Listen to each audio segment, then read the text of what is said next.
എന്താണെന്ന് വെച്ചിട്ടുണ്ടെങ്കിൽ ഇന്ന് നമ്മളെ ഇവിടുത്തെ ഒരു ചെറിയൊരു ഗപ്പിക്കുളത്തിൽ നിന്ന് കുളം എന്ന് പറയണ്ട, ചിലപ്പോൾ നമുക്കങ്ങനെ തന്നെ പറയാം, അവിടെ നിന്ന് നമ്മൾ കുറേ ഗപ്പിയെ പിടിച്ചിട്ട് നമുക്കൊരു അക്വേറിയം കയ്യിൽ കിട്ടിയപ്പോഴത്തേക്കിനും അതൊന്ന് ക്ലീൻ ചെയ്ത് അതിനകത്തോട്ടേക്ക് നമ്മൾ ആ ഒരു മീനെയൊക്കെ ഇട്ടിട്ടുണ്ട്. അപ്പം നമുക്ക് ആ മീനെയൊക്കെ ഒന്ന് കണ്ടാലോ?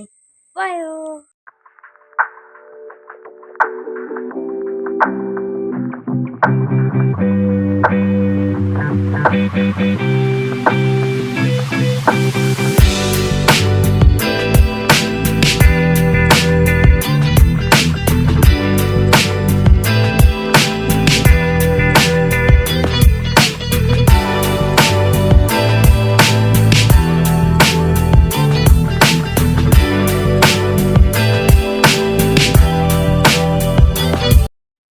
അപ്പോൾ ഇതിൽ നിന്നാണ് നമ്മൾ ഗപ്പിയെ പിടിച്ചിട്ടുള്ളത്.